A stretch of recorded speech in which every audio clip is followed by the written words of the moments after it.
Hello everyone, welcome back to my channel. हम कर रहे हैं ऑडिटिंग का 4th चैप्टर, जिसका हमारा आज का नेक्स्ट टॉपिक रहेगा ऑडिट प्रोग्राम। ये टॉपिक जो है एग्ज़ाम पॉइंट ऑफ व्यू से इम्पॉर्टेंट है, इसलिए इसे ध्यान से समझना। ऑडिट प्रोग्राम क्या होता है?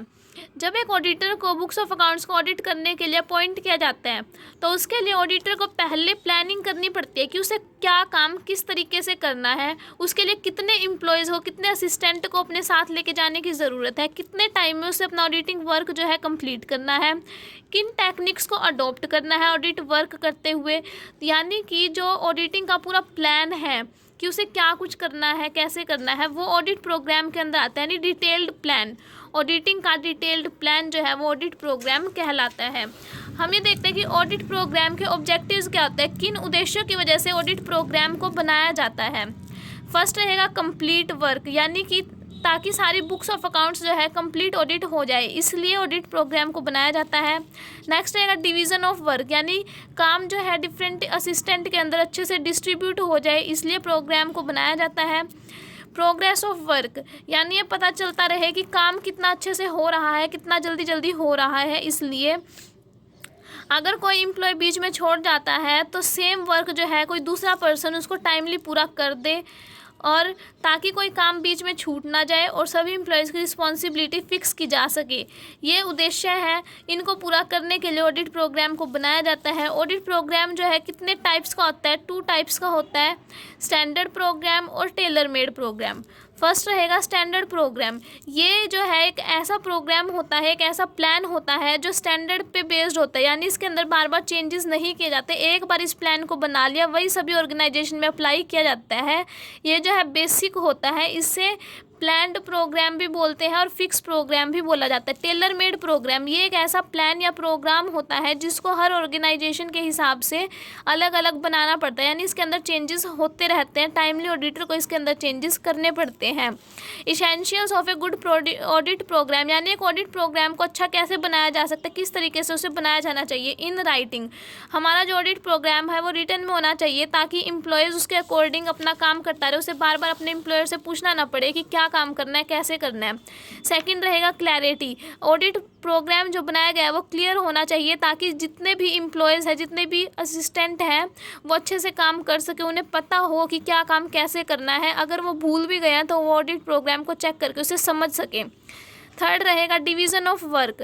ऑडिट प्रोग्राम जो है वो हमारा ऐसा होना चाहिए कि जितने भी एम्प्लॉयज़ हैं ना, उनमें उनकी कैपेबिलिटीज़ के यानी योग्यता के हिसाब से काम डिस्ट्रीब्यूट किया गया हो। ये नहीं है कि किसी पर्सन को कोई काम नहीं आता फिर भी उसे दे दिया, नहीं। काम ऐसे डिवाइड किया जाना चाहिए कि हर एम्प्लॉय की योग्यता के हिसाब से वो अपना काम अच्छे से कर सके। नेक्स्ट रहेगा फ्लेक्सिबिलिटी, यानी हमारा ऑडिट प्रोग्राम इस तरह से बनाया जाना चाहिए कि किसी भी ऑर्गेनाइजेशन में जाने के बाद अगर हमें ऐसा लगता है कि हम उसके अंदर चेंज कर देना चाहिए थोड़ा बहुत, तो वो चेंज किया जा सके, यानी फ्लेक्सिबल होना चाहिए, चेंजेबल होना चाहिए audit programme. Policies and provisions, यानी कि ऑडिट प्रोग्राम बनाते हुए कंपनी के जो पॉलिसीज़ और प्रोविजंस हैं उनको भी ध्यान में रखना चाहिए। जैसे कि जिस कंपनी के अंदर ऑडिटिंग करने जा रहे हैं, उसके मेमोरेंडम ऑफ एसोसिएशन और आर्टिकल ऑफ एसोसिएशन को पढ़ लेना चाहिए ऑडिट प्रोग्राम बनाने से पहले। और अगर किसी पार्टनरशिप में ऑडिटिंग करने जा रहे हैं तो पार्टनरशिप डीड को पहले ही पढ़ लेना चाहिए, यानी कंपनी के पॉलिसीज़ और प्रोविजंस के अकॉर्डिंग ऑडिट प्रोग्राम बनाया जाना चाहिए। 6th पॉइंट रहेगा ऑब्जेक्ट ओरिएंटेड, यानी जो ऑडिट प्रोग्राम बनाया जाएगा वो कंपनी के ऑर्गेनाइजेशन के उद्देश्य के अकॉर्डिंग बनाया जाना चाहिए, ताकि ऑर्गेनाइजेशन का जो ऑब्जेक्टिव है वो अचीव हो सके ऑडिटिंग के बेस पे। 7th पॉइंट रहेगा प्रीवियस रिपोर्ट, यानी कि ऑडिट प्रोग्राम बनाते हुए कंपनी की जो पिछली रिपोर्ट है, जो पिछले ऑडिटर ने रिपोर्ट प्रोवाइड की थी, कंपनी के जो पिछले साल के फाइनल अकाउंट्स हैं उनको चेक किया जाना चाहिए। इससे ऑडिट प्रोग्राम जो है वो अच्छा बनता है, उसके बेस पे कंपनी का ऑब्जेक्टिव अचीव करना आसान हो जाता है। 8th पॉइंट रहेगा डिपार्टमेंट वाइज, यानी जो ऑडिट प्रोग्राम बनाया जाएगा, जो प्लानिंग की जाएगी कि हमें ऑडिटिंग कैसे करनी है, वो डिपार्टमेंट वाइज होनी चाहिए। यहाँ तक कि वो एक एक बुक्स ऑफ अकाउंट्स से रिलेटेड भी होनी चाहिए, ताकि कोई भी पार्ट जो है वो बिना चेकिंग के रह ना जाए। नेक्स्ट रहेगा specimen of an audit programme, यानी जो ऑडिट प्रोग्राम हम रिटन में बनाएंगे उसका परफॉर्मा क्या होगा। सबसे पहले financial books, signature of assistant, यानी किसने वो चेक की, उसमें कितना टाइम लगा, फिर एक एम्प्लॉय को 1 घंटे के उस काम को करने के कितने रुपए दिए जाएंगे पर आवर के, वो ये 4 कॉलम बना लो। फिर फर्स्ट हम उसमें लिखेंगे कैश बुक, कैश बुक की भी caching, posting, vouching, bank reconciliation statement, यानी पर वर्क किस असिस्टेंट ने किया उसके साइन, उसको किस असिस्टेंट ने किया उसको साइन, फिर उसको उस काम को करने में कितना टाइम लगा और टोटल उसे 1 घंटे के कितने रुपए दिए जाएंगे वो। इसी तरह से सेल्स डे बुक का, बिल्स रजिस्टर का, purchase day book, journal, verification of final accounts, verification of schedules, इनके बनाए जाएंगे। अगर कंपनी कोई और बुक्स ऑफ अकाउंट्स मेंटेन कर रही है तो वो हेडिंग भी हम इसके अंदर ऐड करके उसकी सब हेडिंग्स बना सकते हैं।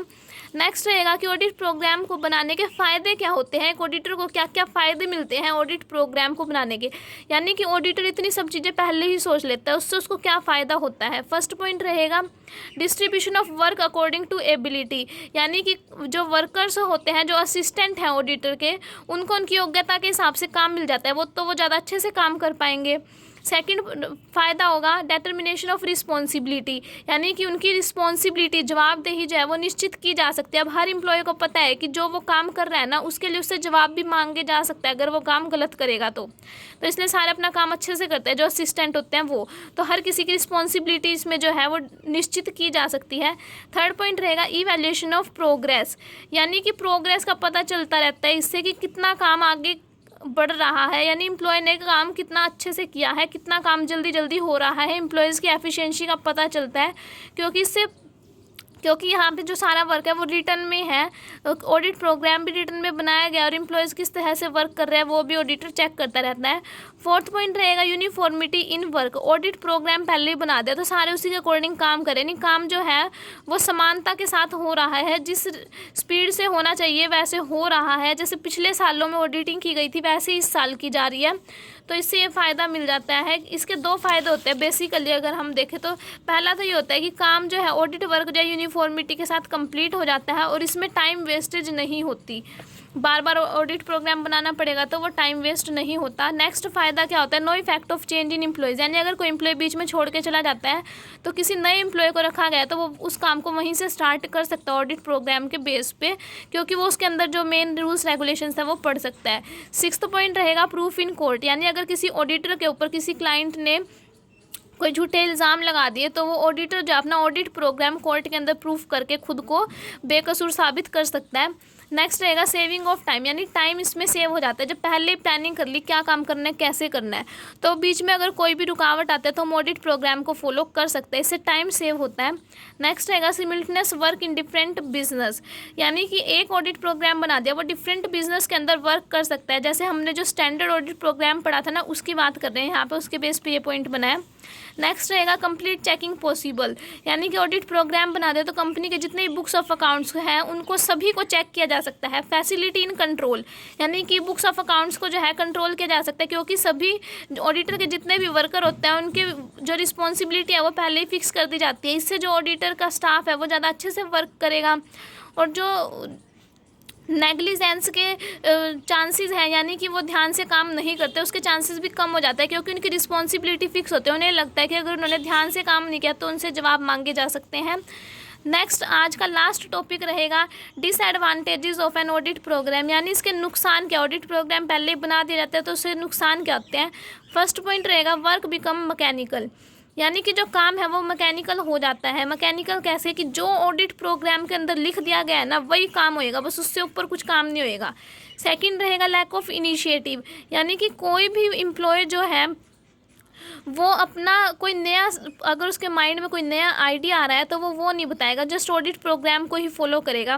नेक्स्ट रहेगा लैक ऑफ मोरल इन्फ्लुएंस, यानी कि कोई कंपनी, जिस कंपनी के अंदर ऑडिटर जो चेकिंग करने जा रहा है उस कंपनी के एम्प्लॉयज़ के ऊपर कोई मोरल प्रेशर नहीं पड़ेगा, उन्हें लगेगा कि जैसे हर साल चेकिंग होती है ना वैसी ही होएगी, तो उनके ऊपर कोई अननेसेसरी प्रेशर क्रिएट नहीं होगा चेकिंग का, वो फ्रॉड और एरर के चांसेस वहाँ पे ज़्यादा मिलते हैं।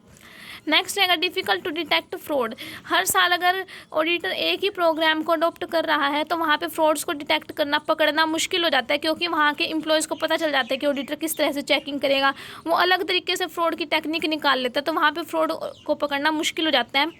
लैक ऑफ इलास्टिसिटी, यानी कि एक बार ऑडिट प्रोग्राम बना दिया फिर उसके अंदर चेंजेस करने बहुत मुश्किल हो जाते हैं सिचुएशंस के according. Uniformity is harmful, her bar same तरीके से अगर ऑडिटिंग की जाएगी तो वो कंपनी के लिए हार्मफुल है, क्योंकि इससे फ्रॉड और एरर तो डिटेक्ट ही नहीं हो पाएंगे, कंपनी का जो मेन ऑब्जेक्टिव है वो तो अचीव ही नहीं हो पाएगा। नॉन डिस्क्लोजर ऑफ एफिशिएंसी, यहाँ पे इनएफिशिएंसी आएगा, नॉन डिस्क्लोजर ऑफ इनएफिशिएंसी, यानी कि एक ऑडिटर जो अपना काम अगर अच्छे से नहीं करता तो वो ऑडिट प्रोग्राम के बेस पे खुद को बेकसूर साबित कर सकता है। तो यहाँ पे नॉन डिस्क्लोजर है, अगर वो ढंग से काम नहीं करता, इनएफिशिएंटली वर्क करता है, उस चीज़ का पता नहीं चल पाएगा ऑडिट प्रोग्राम के बेस पे। इसलिए ऑडिट प्रोग्राम जो है हार्मफुल भी प्रूव होता है कभी कभी।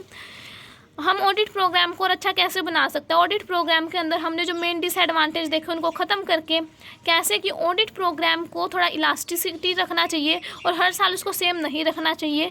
एम्प्लॉयज़ के माइंड में अगर कोई आइडिया आता है तो हमें उसे एक्सेप्ट करना चाहिए, ये नहीं है कि ऑडिट प्रोग्राम बन गया उसी को फॉलो करो, नहीं।